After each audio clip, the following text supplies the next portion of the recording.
Chips खाकर और भी नमकीन होती जा रही हो। वर्षा और मेघा, रायवाची बहनें, अरे काम करते ना, हम लोग भी अपना नाम बदलकर बादल और मेघ रख लेते हैं। चारों मिलकर बिजलियां कड़काएंगे। भाई मजा आ जाएगा। हाय हाय।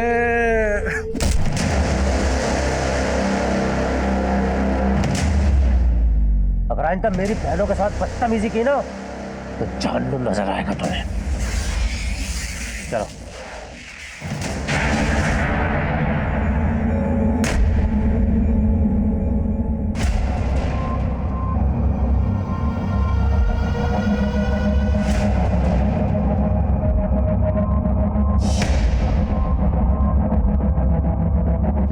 ये यहाँ क्यों आया?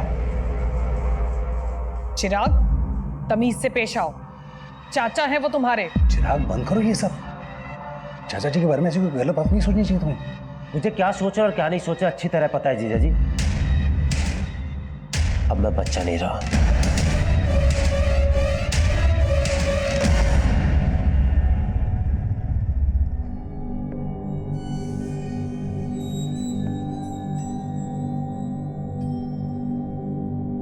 भाई साहब, मेरा मानना है प्रीत रीत से बड़ी होती है।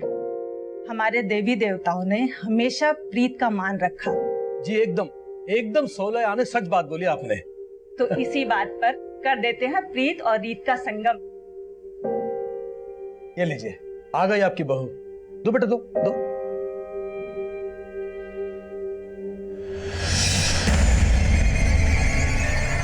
चाय इधर है।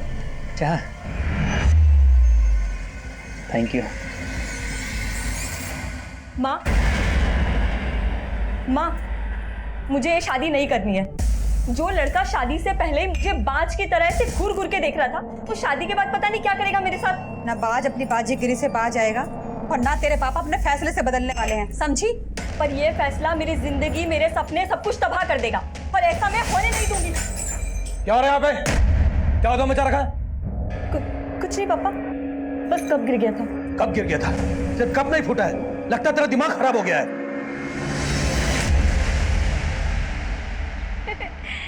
Very funny. ऐसे जोक्स तुम कहाँ से ढूंढ के लाते हो? पर अब जोक नहीं, मैं एक सीरियस बात करना चाहता हूँ तुमसे। कैसी बात? क्या तुम्हारा सच में कोई पास्ट नहीं है? तुमने मुझसे कुछ छुपाया है? जो बातें मुझे तुम्हें बतानी चाहिए थी मैं पहले ही बता चुकी हूँ। सच में मेरा कोई पास्ट नहीं था। एनीवे, मैं तुम्हारे लिए एक गिफ्ट लेके आया। इसमें क्या है? ये ड्रेस पहन लो ले, मेरी खातिर।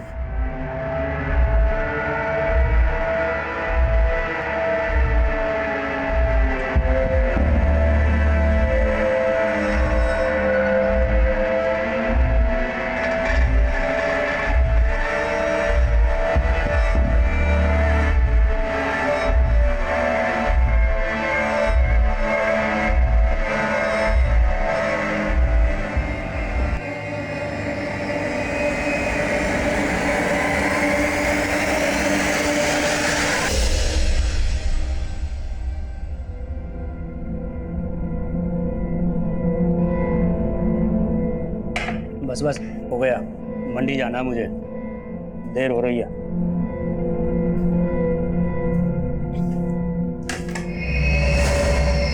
भाभी, आप यहाँ खुश नहीं हो ना?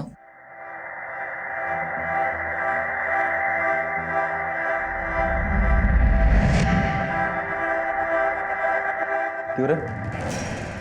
इसको हमदर्द बनने की कोशिश कर रहे हैं। तेरे इरादे ठीक नहीं लग रहे मुझे। बताऊं क्या राजीव भैया को? तो बता दो ना, मुझे फर्क नहीं पड़ता है।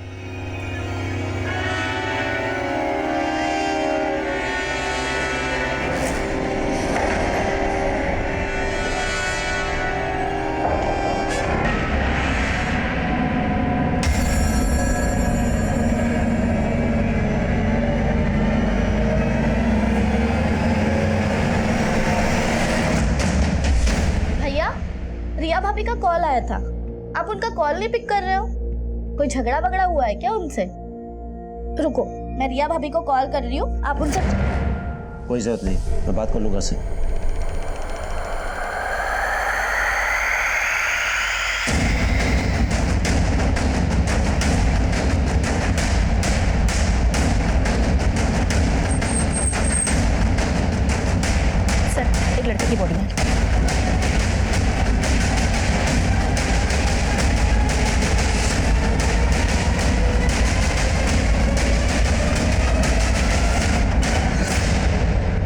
खाकर और भी नमकीन होती जा रही हो। अगर आइंदा मेरी बहनों के साथ बदतमीजी की ना तो जानून नजर आएगा तुम्हें। एकदम 16 आने सच बात बोली आपने। तो इसी बात पर कर देते हैं प्रीत और रीत का संगम। माँ, मुझे ये शादी नहीं करनी है। जो लड़का शादी से पहले मुझे बाज की तरह से घूर घूर के देख रहा था, वो शादी के बाद पता नहीं क्या करेगा मेरे साथ। क्यों रे? उसका हमदर्द बनने की कोशिश कर रहे हैं। तेरे इरादे ठीक नहीं लग रहे मुझे।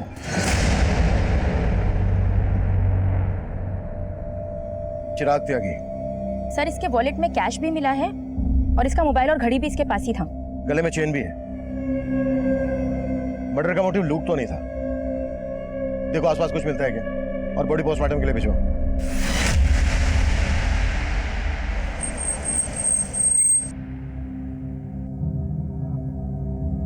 हमें चिराग की लाश एमसीडी पार्क के पास एक खाली प्लॉट में मिली।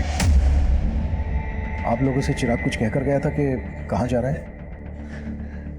चिराग भैया ने तो कुछ बताया नहीं था, पर हो सकता है वो रिया भाभी से मिलने गए हो। रिया भाभी? चिराग शादीशुदा था? नहीं सर, चिराग भैया की शादी होने वाली थी। रिया चिराग भैया के फियांसे है। मॉर्निंग में मुझे रिया भाभी का कॉल आया था। वो बोल रही थी कि चिराग भैया उनका फोन पिक नहीं कर रहे हैं। भैया, रिया भाभी का कॉल आया था, आप उनका कॉल नहीं पिक कर रहे हो? कोई झगड़ा वगड़ा हुआ है क्या उनसे? रुको, मैं रिया भाभी को कॉल कर रही हूँ, आप उनसे। कोई जरूरत नहीं, मैं बात कर लूंगा उससे। जब भैया गए थे तब उनका मूड भी काफी ऑफ लग रहा था।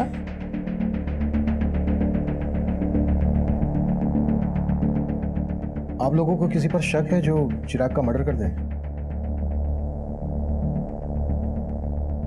सर जरूर ये जतिन और उसके दोस्तों ने किया है। सर, कुछ दिन पहले मुझे और वर्षा को भी उनने बहुत परेशान किया था। इतना कुछ हो गया, आप लोगों ने पुलिस कंप्लेन क्यों नहीं की? चिराग भैया को लगा कि वो दोबारा ऐसी हरकत नहीं करेंगे।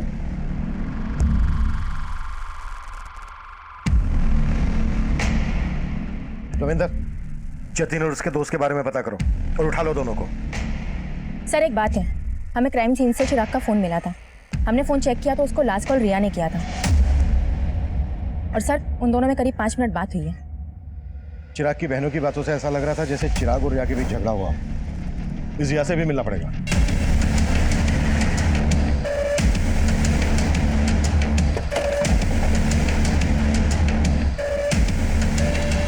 सर, चिराग मुझसे नाराज था, इसलिए वो मेरा फोन पिक नहीं कर रहा था। नाराजगी की वजह क्या थी? एक्चुअली मेरे पेरेंट्स का कहना था कि शादी के पहले हमें ज्यादा नहीं मिलना चाहिए, और वो मुझसे मिलना चाहता था। मैंने उसे मना कर दिया तो उसे ये बात बुरी लग गई। चिराग की फोन पर आखिरी बात तुमसे हुई थी। क्या बातें हुई थी तुम दोनों के बीच?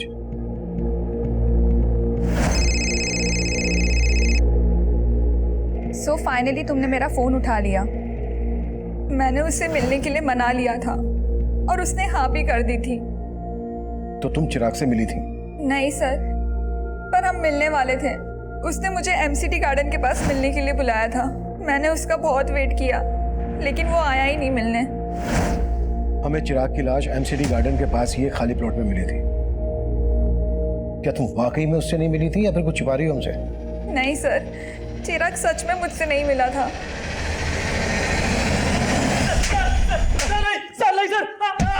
सर नहीं, सर मुझे कुछ नहीं मालूम। सर मैंने कुछ नहीं किया। सर तूने नहीं किया तो जतिन ने किया होगा। जतिन कहाँ है? सर जतिन 2 दिन पहले सर कुरुक्षेत्र गया था सर, और सर चिराग का मर्डर तो सर कल हुआ था। सर जतिन ने भी चिराग को नहीं मारा। सर अगर जतिन ने चिराग को नहीं मारा है तो वो अपना फोन बंद करके क्यों बैठा है? और कुरुक्षेत्र में कहाँ है वो? सर मुझे नहीं मालूम। सर मैं सर बोल रहा हूँ। सर नहीं मानेगा तो नहीं।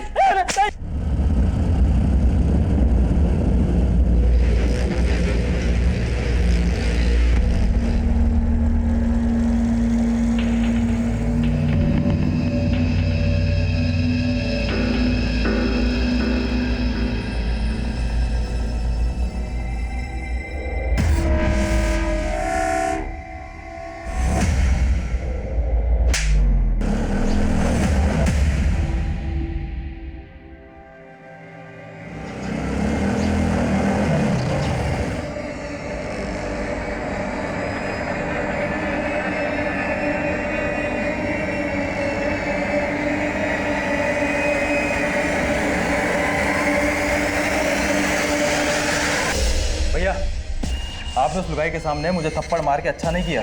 मैं चप्पल बाहर खोल के घुसा था। अरे चप्पल गई बाहर में, हमने तय किया था ना, वो सिर्फ मेरी है। सर, जतिन का फोन चिराग के मर्डर से एक रात पहले से हरियाणा के कुरुक्षेत्र में ही एक्टिव था और अपने दोस्तों की गिरफ्तारी के बाद उसने अपना फोन कुरुक्षेत्र में ही बंद किया था। माना चिराग के मर्डर वाले दिन उसका फोन कुरुक्षेत्र में एक्टिव था, पर यह भी तो हो सकता है कि जतिन तब गाजियाबाद में हो और ये सब एलिबाई खड़ी करने की एक चाल हो।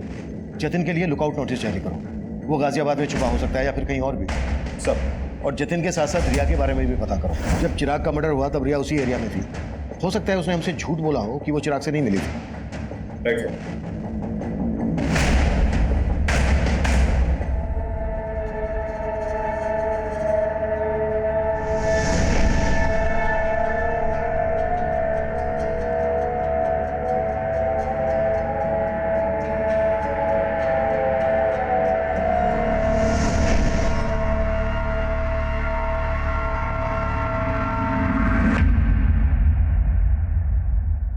पानी पियो, लो पानी पियो।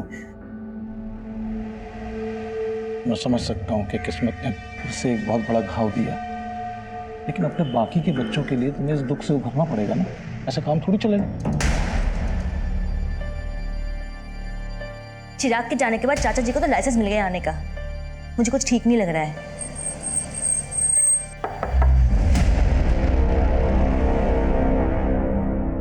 हम जतिन की तलाश कर रहे हैं, लेकिन हमें रिया के बारे में भी कुछ बातें जाननी है। चिराग रिया को कब से जानता था और क्या उन दोनों की लव मैरिज होने वाली थी? नहीं सर, उसका रिश्ता तो हमने ही करवाया था। दरअसल रिया मेघा और वर्षा के साथ एक ही स्कूल में थी। रिया और मेघा तो बचपन की दोस्त हैं। उसके घर वालों को हम बहुत अच्छे से जानते हैं। तो क्या चिराग इस शादी से खुश था? हाँ सर, ये शादी उसकी मर्जी से ही हो रही थी। आप ये सब क्यों पूछ रहे हैं? आपको क्या रिया पे शक है? मतलब मुझे पता लगा कि चिराग जब मिलने गया था रिया को तभी ये सब। आप क्या रखते हैं चिराग के? जी मैं चिराग का जीजा हूँ। वैसे रहते कहाँ हैं? जी मैं इसी घर में रहता हूँ, यही। नहीं, और आप? मैं चिराग का चाचा हूँ सर। चिराग मेरी भाभी का इकलौता बेटा था। उसके बिना ये घर सर, उसके गुनाहगार बचने नहीं चाहिए सर। दोषियों को सजा दिलाना हमारी ड्यूटी है, आप चिंता मत कीजिए।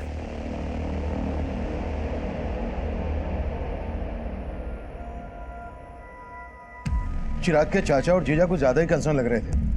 चिराग के फादर थे नहीं, जीजा घर जमाई। चेक करो कोई पर्सनल या प्रॉपर्टी को लेकर इश्यू तो नहीं था इन लोगों के बीच।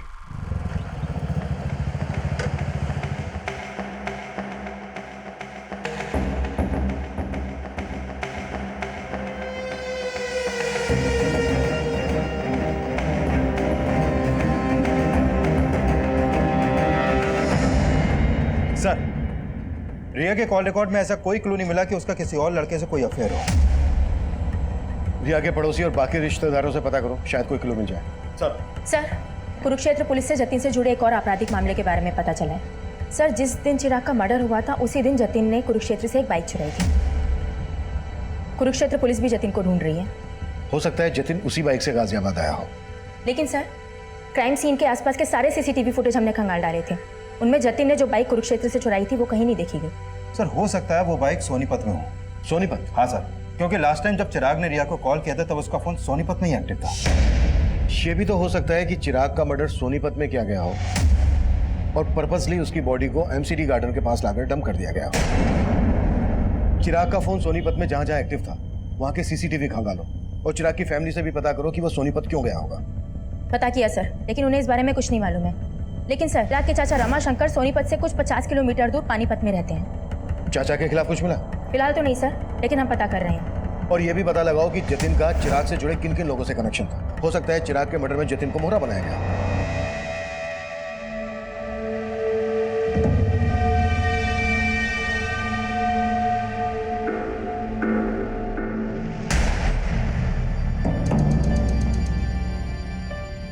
वर्षा, मेघा, ये चाचा जी तो यहीं बस गए हैं।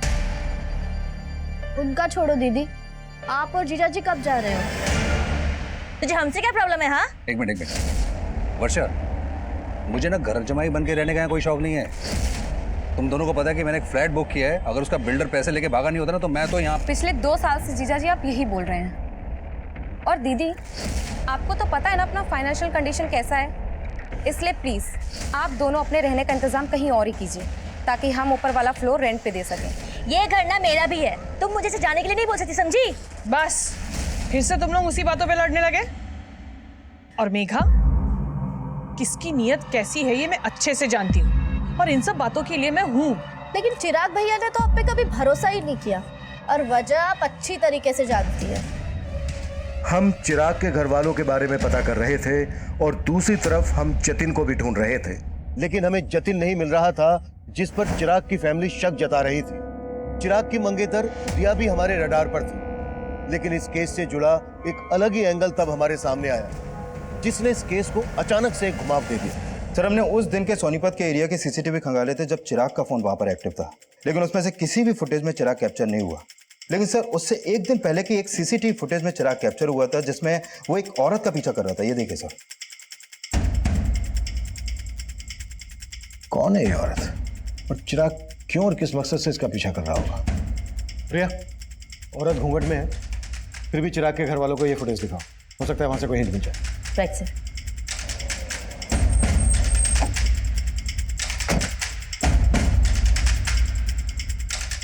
आप जानती हैं ये औरत कौन हो सकती है?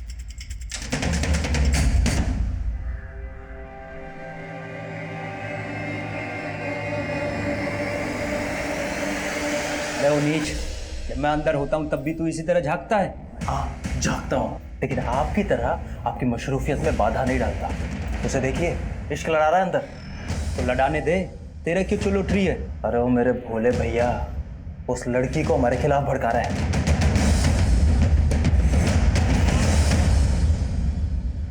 सर, चिराग की फैमिली इस औरत को आइडेंटिफाई नहीं कर पाई। वो लोग खुद कंफ्यूज है कि आखिर चिराग किसी औरत के पीछे क्यों जाएगा। सोनीपत के इस एरिया में पूछताछ जारी रखो, हो सकता है कि इसने कुछ विटनेस किया। सर, सुजाता के जिस रिश्तेदार ने रिया और चिराग का रिश्ता करवाया था, मेरी उनसे बात हुई। उनका कहना है कि चिराग के मर्डर वाली सुबह उनको रिया की माँ का कॉल आया था और वो रिया से चिराग का रिश्ता तोड़ना चाहती थी, लेकिन उससे पहले चिराग का मर्डर हो गया सर। यानी चिराग और रिया की स्टोरी में कोई और भी एंगल है। रिया की मदर ये रिश्ता तोड़वाना चाहती थी तो जाहिर सी बात है रिया को ये बात पता होगी, लेकिन रिया ने हमसे बताई नहीं। इस वजह से दोबारा मिलते हैं। अरे बाबली, अरे रो क्यों रही है? अरे आज रोने का दिन ना है, आज तो हंसने का मौका है। अरे अपना मुकुल है ना, उसका हैप्पी बर्थडे है और उसे आज मैं अपना दिन तोहफे में दूंगा। सर, मम्मी मेरे कहने पे ये रिश्ता चिराग से तोड़ने वाली थी, लेकिन फिर उसका मर्डर हो गया। मुझे इसलिए कुछ समझ में नहीं आ रहा था कि आप लोगों को ये बात बोलूं या ना बोलूं। समझ में नहीं आ रहा था?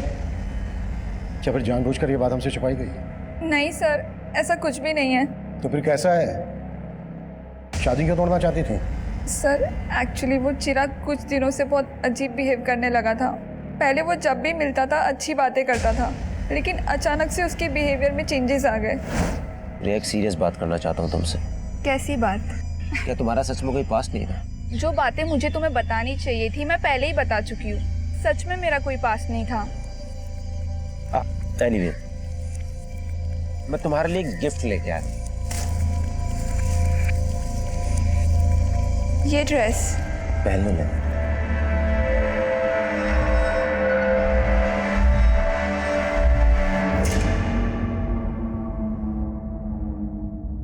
सर, मुझे नहीं पता उसके मन में क्या चल रहा था, लेकिन उस दिन के बाद से वो बहुत अजीब अजीब सवाल करने लगा। मेरा क्लासमेट कौन था, मेरे दोस्त कौन थे। मतलब उसे तुम पर शक था कि तुम्हारा कोई एक्स है? नहीं सर, ऐसा कुछ भी नहीं है, लेकिन उसके इन सवालों से मैं तंग आ गई थी। मैंने ही मम्मी से कहा था कि मैं उससे शादी नहीं करना चाहती, और फिर मैंने डिसाइड किया कि उस दिन मैं चिराग से मिलकर सब कुछ खत्म कर लूँगी। तो उस दिन चिराग तुमसे मिला था? नहीं सर, मैंने कहा ना, मैं उस दिन चिराग से नहीं मिली। लेकिन चिराग की लाश हमें उसी एरिया में मिली जहाँ तुम उससे मिलने वाली थी। सर, आप कहना क्या चाहते हैं? मैंने चिराग को मारा है? सर, माना रिया के बयान से लग रहा है कि चिराग को डाउट था कि रिया का कोई पास्ट होगा, लेकिन जितना हमने रिया के बारे में पता किया उससे कहीं नहीं लगा कि रिया की लाइफ में कोई और लड़का भी होगा। लेकिन सवाल यह है कि चिराग को शक क्यों था?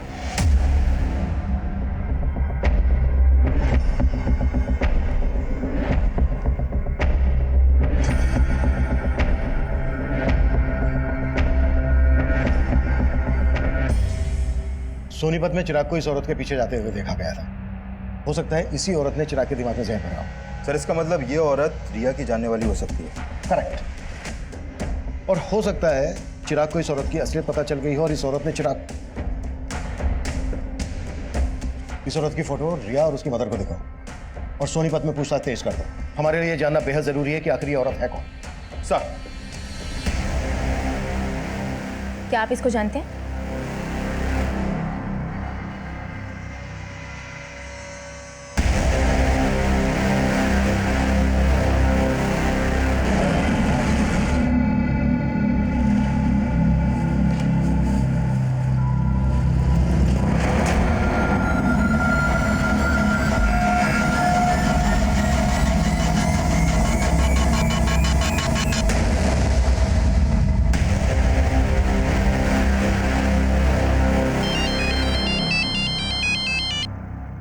हेलो,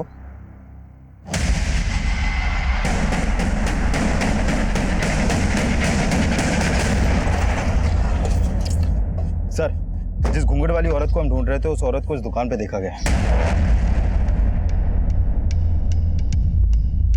सर वो औरत उस दिन यहाँ खरीदारी करने आई थी। सुनिए, अब जी नहीं पहचाना?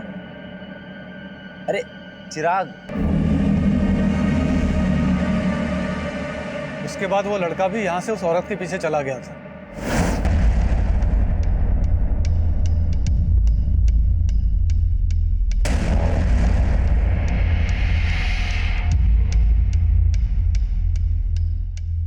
ये औरत पहले भी आती थी?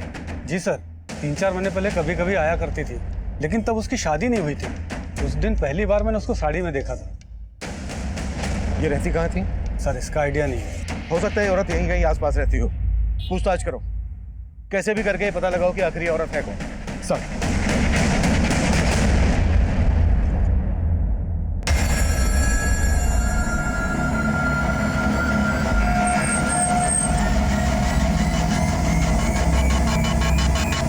हम सोच ही नहीं पा रहे थे कि उस घूंघट वाली लड़की की चिराग के मर्डर में क्या भूमिका होगी, लेकिन उसी दौरान कुरुक्षेत्र पुलिस से हमें जतिन से जुड़ी एक अहम लीड मिली और आखिरकार हमने जतिन को धर ही लिया।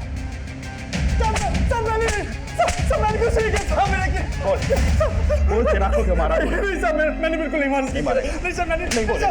लेकिन हमारी लगातार कोशिशों के बावजूद जतिन इस बात से इनकार करता रहा कि उसका चिराग के मर्डर से कोई लेना देना था।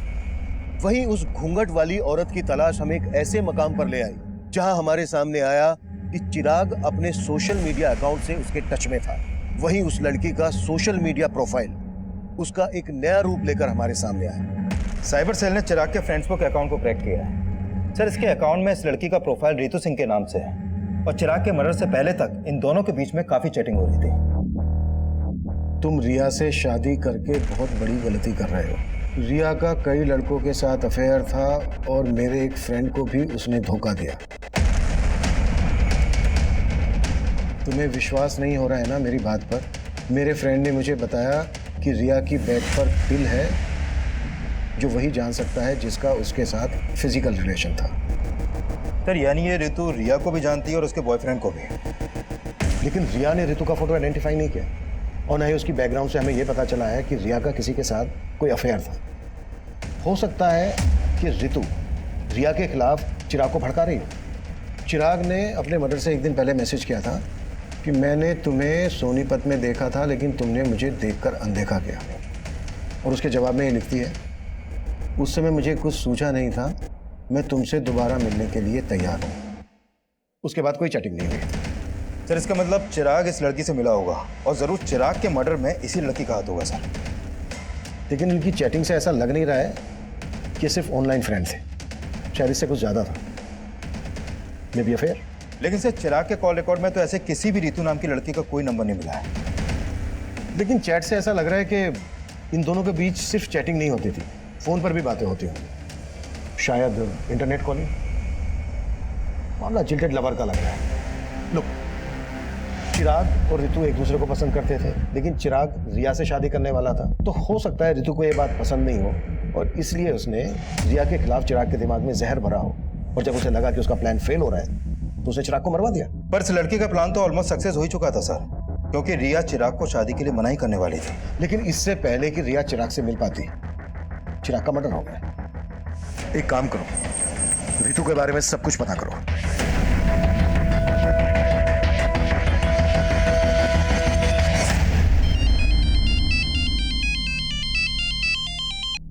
हाँ रविंदर। सर, उस लड़की के पेरेंट्स के घर का पता चला। उस लड़की का असली नाम छाया है। छाया? लेकिन उसका प्रोफाइल तो ऋतु के नाम से था। है कहाँ ये लड़की? उसके पेरेंट्स ने उससे ज्यादा बात तो नहीं की सर, लेकिन हाँ, पड़ोसियों से पता चला है कि छाया की शादी 3 महीने पहले ही हो गई थी और उसका ससुराल कुरुक्षेत्र में कहीं पर है। लेकिन उसके पेरेंट्स तुमसे बात क्यों नहीं कर रहे हैं? एक काम करो, उसके पेरेंट्स के कॉल रिकॉर्ड्स स्टडी करो, उसमें तुम्हें छाया उस ऋतु का भी नंबर मिलेगा और कुरुक्षेत्र के उसके ससुराल वालों का भी।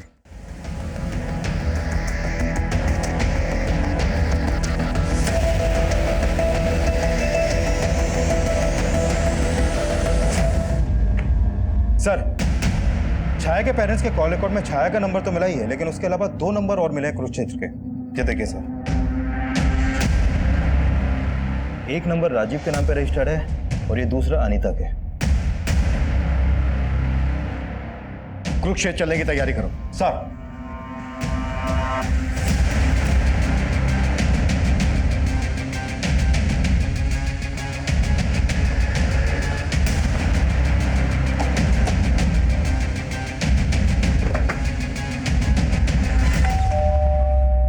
जी, हम छाया से मिलने आए हैं। हमें पता चला है कि उसकी यहीं पर शादी हुई है। जी, वो मेरी बीवी है, लेकिन आप उससे क्यों मिलना चाहते हो?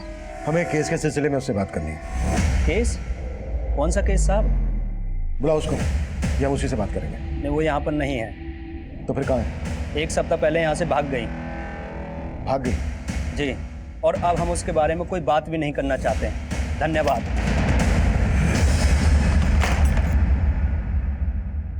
सर, छाया का फोन स्विच ऑफ है। तो छाया का पति बोल रहा है कि 1 हफ्ता पहले ही छाया यहाँ से भाग गई थी। सर, मुझे लग रहा है ये जरूर उसे बचा रहा है। हो सकता है। छाया के फादर राम सिंह को पता चल गया था कि हम छाया को ढूंढ रहे हैं। एक काम करो, छाया के फादर राम सिंह पे नजर रखो और ससुराल वालों पर भी। इनके बारे में सब कुछ पता करो। सर,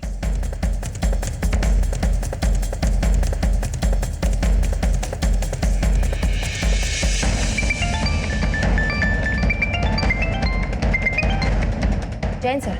जैन, छाया के कॉल रिकॉर्ड्स आए? जी सर, वही स्टडी कर रही थी। सर, छाया का फोन 1 हफ्ते पहले सोनीपत में ही बंद हुआ था। भैया, जहाँ पर छाया के पेरेंट्स रहते हैं, हो सकता है छाया वहीं छुपी है। पता करो। जी सर। और सर, छाया के कॉल रिकॉर्ड के हिसाब से गाजियाबाद का एक नंबर मिला है जिस पर उसकी काफ़ी बातचीत होती थी। किसका नंबर है? सर, ये नंबर किसी जितेंद्र वशिष्ठ के नाम पर रजिस्टर्ड है। नंबर स्विच ऑफ है या एक्टिव है? सर, एक्टिव है। इस जितेंद्र को थाने बुलाओ। जी सर। सर, जितेंद्र वशिष्ठ आ गया है। बुलाओ। सर, छाया मेरी स्टूडेंट थी।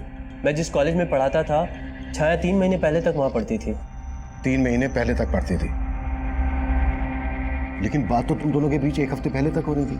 तुम दोनों के बीच सिर्फ टीचर और स्टूडेंट वाला रिश्ता था या फिर? नहीं सर, छाया मेरी स्टूडेंट थी। वो मेरी बहुत रिस्पेक्ट करती थी सर। थी? मतलब अब कहाँ है वो?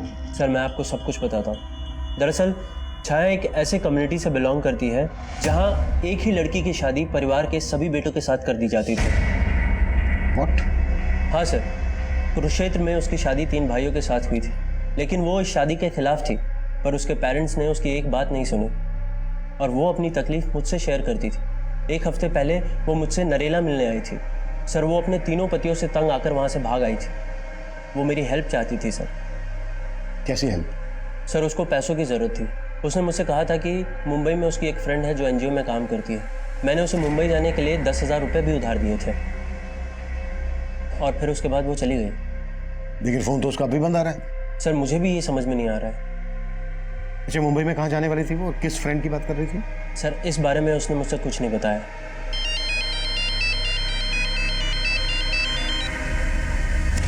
हाँ रविंदर। सर, सोनीपत पुलिस से एक चौंकाने वाली इन्फॉर्मेशन मिली है। कुछ दिन पहले उन्हें सोनीपत में छाया की लाश मिली थी।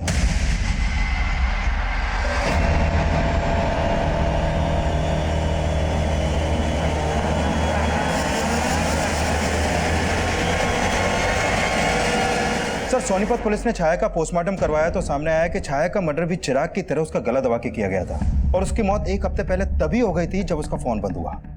लेकिन जितेंद्र की ये बात सही निकली कि छाया की शादी 3 भाइयों से हुई थी। Right sir. और उस गांव में ऐसी कई औरतें हैं जिनके एक से ज्यादा पति हैं और सभी वहां के जमींदार हैं। सर, उस गांव की रीति के हिसाब से एक ही परिवार के सभी बेटों की शादी एक औरत से इसलिए करवाई जाती है ताकि जमीन का बंटवारा ना हो, लेकिन औलाद पैदा करने का हक सिर्फ बड़े भाई को होता है। बाकी के भाई उस औरत को सिर्फ एक सेक्स वर्कर की तरह इस्तेमाल करते हैं। सर, छाया इस शादी के खिलाफ थी।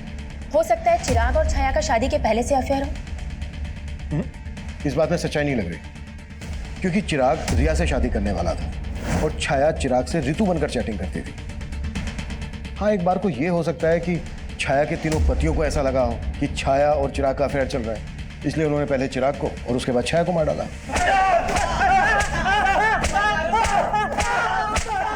संतोष, बहुत हो गया तेरा 1/3 और हम तेरी हड्डियों के बट्टे खट्टे करेंगे। बोल, क्यों मारा चिराग को, क्यों मारा छाया को? साहब, हम तो बोल साहब, हम तो चिराग को जानते भी नहीं थे और छाया तो घर से भाग गई थी साहब। हम सच बोल रहे हैं साहब, हमने कुछ नहीं किया। झूठ ना बोलो साहब, इन दोनों ने ही मारा है छाया को। झूठ क्यों बोल रहा है तू? पीछे रह के बात कर। बोल। झूठ बोल रहे हैं साहब, ये इन दोनों ने ही मारा है। मुकुल को दूसरे कमरे में लेकर आओ। साहब, चिराग कौन है ये तो मैं भी नहीं जानता, कि मेरे दोनों भाइयों ने सर जीना हराम कर दिया था उसका। पर शादी तो तूने भी की थी उससे। सर, जैसी जबरदस्ती उसके साथ हुई थी वैसी ही मेरे साथ हुई थी।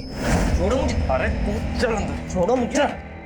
बना हैप्पी बर्थडे, और वो भी हमारे सामने, और साबित करके बता कि तू उसका कसम है कि इसका यार। चल कपड़े उतार, चल। क्या बोल रही है भैया? कपड़े उतार, चल। अरे तू भी उतारना, चल ला इसे। लेकिन मैं छाया की तकलीफ समझता था, इसीलिए मैंने ही उसे भागने में मदद की थी।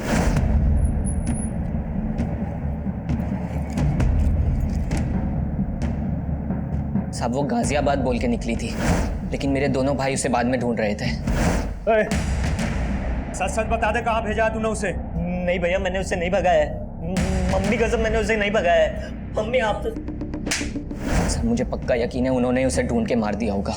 हमें पता चला है गाजियाबाद में वो अपने एक टीचर जितेंद्र से मिली थी, उससे 10,000 रुपए भी उधार लिए और वहां से सीधे मुंबई जाने वाली थी। मुंबई में उसकी एक फ्रेंड है जो एनजीओ में काम करती है। उसकी ऐसी किसी फ्रेंड को जानते हो जो मुंबई में रहती है? नहीं साहब, उसने तो बस मुझे इतना ही बताया था कि वो गाजियाबाद में अपने किसी दोस्त से मिलने जा रही है। इसके अलावा उसने मुझे कुछ नहीं बताया था साहब। सर, मैंने चिराग के कॉल रिकॉर्ड्स में एक नंबर आइडेंटिफाई किया है जिस पर उसकी काफ़ी बात होती थी। वो नंबर उसके दोस्त उमेश का है सर। सर, मैं और चिराग एक ही स्कूल में पढ़ते थे। हम दोनों काफ़ी अच्छे दोस्त थे। तुम्हें क्या लगता है चिराग का मर्डर किसने किया होगा? उसको नापसंद करने वाले उसके घर वाले भी। मतलब किसकी बात कर रहे हैं? सर, एक तो उसके चाचा, चिराग से उनकी बिल्कुल नहीं बनती थी और मैं अपने जीजा से भी तंग आ गया था। उमेश। हाँ भाई। मैं जीजा जी से ज्यादा ना अपनी बहन नीलम के लिए दुखी हूँ। क्यों? अरे जीजा जी किसी काम के नहीं है। नौकरी ढूंढना तो दूर की बात, हमारे घर में आके बैठ गए। मैं दीदी की वजह से चुप हूँ, नहीं तो। सर, चिराग के जीजा की उनके घर पर भी नजर थी और एक बार तो उन्होंने चिराग की माँ के गहने तक गायब किया। चिराग के जीजा ने चोरी भी की थी? हाँ सर, और कहानी ये बताई कि गहने किसी ने लूट लिया। मैं सुनार के पास से जब आया तो यहाँ पर आया, ये यहाँ पर ये एक आदमी मिला, इसने मुझे चूल्हा दिखाया, मैंने यहाँ से गहने लिए और वहाँ कहीं भाग गया वो। लेकिन चिराग ने कंप्लेंट करने से मना कर दिया था क्योंकि उसे पता था कि अगर वह कंप्लेंट करेगा तो चिराग का जीजा ही झूठा साबित होगा और घर की बदनामी होगी। चिराग को अपने चाचा के साथ क्या प्रॉब्लम थी? सर, आप जैसा सोच रहे हैं सब बिल्कुल नहीं। माना कि चिराग मुझे पसंद नहीं करता, लेकिन सुजाता भाभी में चिराग की जान बसती है, तो मैं उसे कैसे मरवा सकता हूँ? चिराग में सुजाता की जान बसती थी और तेरी जान सुजाता में बसती है, इसलिए सुजाता की जिंदगी में जगह बनाने के लिए तूने चिराग को मरवा दिया। क्या सर? जब चिराग का मर्डर हुआ मैं तो शहर में था ही नहीं सर, मैं तो शहर के बाहर था सर। तेरे सारे कांड पता कर लिए हमने, कभी चिट फंड का तो कभी नकली पेपर्स बनवाकर प्रॉपर्टी का धंधा, बहुत लोगों को चूना लगाया तूने, और वो तू घर बिकवा कर भी नीलम का हिस्सा लेना चाहता था, और तेरे रास्ते का रोड़ा था चिराग। सर आप मेरे और भाभी के रिश्ते को लेकर गलत सोच रहे हैं। दरअसल उमाशंकर भाई साहब कई साल पहले गुजर गए, तो भाभी का ख्याल मेरे अलावा कौन रखता? फिर तेरे बीवी बच्चों ने तुझे क्यों छोड़ा? सब पता कर लिया हमने। उन्हें भी यही लगता है कि तेरा और तेरी सुजाता भाभी का चक्कर चल रहा है। गलत फहमी है सर उनको, जैसे चिराग को थी, और चिराग ने इन सब बातों को तूल दिया सर। और रमाशंकर बाहर निकल। क्या बदतमीजी कर रहा है? इधर आके बात कर। अंदर तो मेरे पाँव के जूते भी नहीं जाएंगे। लास्ट वार्निंग दे रहा हूँ, अगर मेरी माँ से मिला ना तो अच्छा नहीं होगा रमाशंकर। सर इस चिराग की वजह से मेरी फैमिली मुझे शक की निगाह से देखने लगी थी। हो सकता है इसी बात का बदला लिया हो तूने चिराग से। सर मैं मानता हूँ कि मैं बहुत घटिया आदमी हूँ, लालची आदमी हूँ, लेकिन ये चिराग के मर्डर में मेरा कोई रिलेशन नहीं है सर। मेरे और सुजाता भाभी के बीच में तेवर भाभी से पहले दोस्ती का रिश्ता है। मतलब? सर बड़ी भाभी सुनीता की मौत के बाद।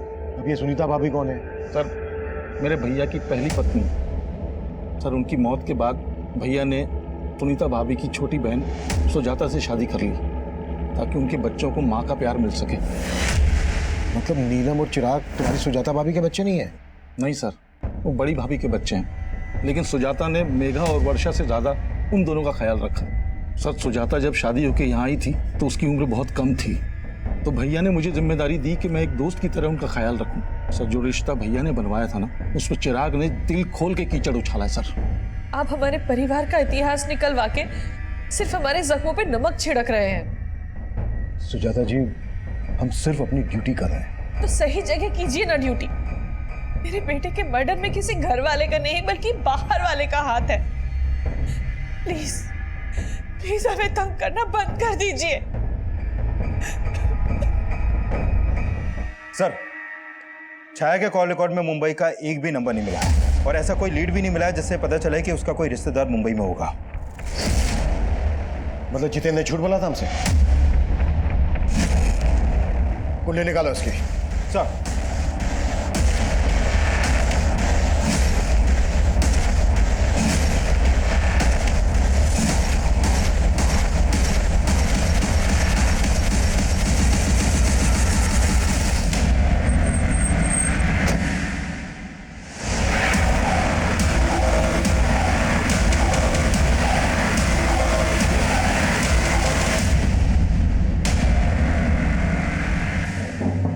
छाया का टीचर, मेघा का लवर।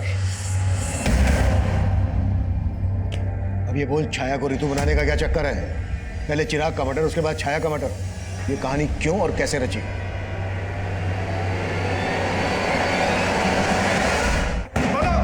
बोलता हूँ सर। सर मेरा और मेघा का अफेयर चल रहा था सर, लेकिन हमारा ब्रेकअप हो गया था सर, क्योंकि मेरे पेरेंट्स ने जबरदस्ती मेरी रिश्ता कहीं और करा दिया था। लेकिन जब मेरी फादर की डेथ हुई तो मेघा मुझे सांत्वना देने आई। उसके बाद से सर हमारा फिर से मिलना चालू हो गया सर, और मेघा ने बताया कि इसके फादर के डेथ के बाद से नौकरी कंपैशन के आधार पर नौकरी किसी एक बच्चे को मिल सकती थी, और चिराग अच्छा खासा पढ़ा लिखा था, वो चाहे तो कोई दूसरी नौकरी कर सकता था, लेकिन नहीं, माँ ने ये नौकरी उसके नाम कर दी। मुझे लगा अगर मैं चिराग को मार दूंगी तो ये नौकरी मेरे नाम हो जाएगी। मुझे मालूम था छाया जितेंद्र की स्टूडेंट थी, इसलिए जितेंद्र की मदद से हमने छाया की फोटो यूज की और ऋतु नाम की एक फेक प्रोफाइल बनाई और चिराग को फ्रेंड रिक्वेस्ट भेजी, और उसने वो रिक्वेस्ट एक्सेप्ट भी कर ली। धीरे धीरे हमारी नॉर्मल बातें होने लगी। फिर एक दिन चैटिंग के थ्रू चिराग ने मुझे कहा कि उसे रिया से शादी करनी है। बस इसी मौके का फायदा उठाकर मैंने चिराग को कहा रिया की फोटो भेजने के लिए, और फिर मैंने उसे लिखना शुरू किया कि मैं रिया को जानती हूँ, और फिर धीरे धीरे चिराग के मन में रिया के खिलाफ शक पैदा करवाया। और चिराग तुम्हारे उन मैसेजेस पर बिना सोचे समझे भरोसा करने लगा था? नहीं, मैं ऋतु बनकर कभी कभी किसी ऐप के जरिए उसे वॉइस कॉल करती थी। एक तरफ चिराग और रिया का रोज झगड़ा होने लगा, और दूसरी तरफ चिराग मुझसे बार बार मिलने की रिक्वेस्ट करने लगा। उसी दिन उसने छाया को सोनीपत में देख लिया, और छाया ने उसे देखकर जिस तरह से रिएक्ट किया उसे शक होने लगा। इसीलिए मैंने ऋतु बनकर उसे कॉल किया और उसे मिलने के लिए बुलाया। और तुम्हें पता था चिराग और रिया एमसीडी गार्डन में मिलते थे, इसलिए तुमने उसको वहीं पर मिलने के लिए बुलाया।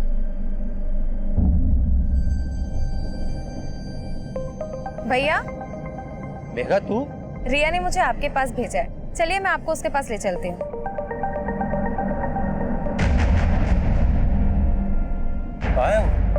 भैया बस आती होगी। मुझे पता था आप लोग किसी न किसी तरह छाया तक पहुंच जाएंगे। और इसलिए छाया को मैंने कहा कि तुम अपने पति को छोड़कर भाग जाओ, और उससे मैंने कहा कि मैं एक एनजीओ के बारे में जानता हूँ। और वो जब मिलने आई तो हमने। और ये तुमने सिर्फ नौकरी पाने के लिए किया? नहीं, ये बंटवारे के प्यार से थक गई थी मैं, तंग आ गई थी। हर वक्त नीलम, चिराग। सुजाता जी, चिराग और नीलम की सौतेली माँ थी। तुम्हारी तो अपनी माँ है, सगी। लेकिन क्या फायदा, वो तो उन दोनों से प्यार करती थी ना। पापा की मौत के बाद उनके पेंशन और पीएफ के 50 लाख रुपए मिले थे, लेकिन वो नीलम और उसके निकम्मे पति के घर बसाने में लगाना चाहती थी। लेकिन चिराग तो तुम दोनों बहनों से प्यार करता था। क्या करती मैं इसे प्यार का? माँ का सारा प्यार, प्रॉपर्टी, पापा के पैसे सब रख लेता वो। अगर तुम्हें लग रहा था कि तुम्हें तुम्हारा हिस्सा नहीं मिल रहा था, तुम्हारा हक मारा जा रहा था, तो कोर्ट का दरवाजा खटखटा सकती थी। ये सब करके मिल गया तुम्हें तुम्हारा हिस्सा, तुम्हारा हक। चिराग ने मेघा को कभी अपनी सौतेली बहन नहीं समझा, लेकिन वो इस दस्तक को नहीं भाप पाया कि जिस बहन की रक्षा के लिए वो किसी भी हद तक जा सकता है, वो बहन खुद उसकी भक्षक बन जाएगी। सुजाता की ये कोशिश कि वो चिराग और नीलम की अच्छी मां साबित होगी, उसे उसके ही बच्चों से दूर कर दिया। चिराग के लिए नफरत मेघा में एकाएक नहीं पनपी होगी, बल्कि सालों से पनप रही हो। तो क्या सुजाता ने मेघा के अंदर उबलते गुस्से को कभी नहीं भापा? या फिर उसे दस्तक मिली थी, लेकिन उसने उस दस्तक को महसूस नहीं किया?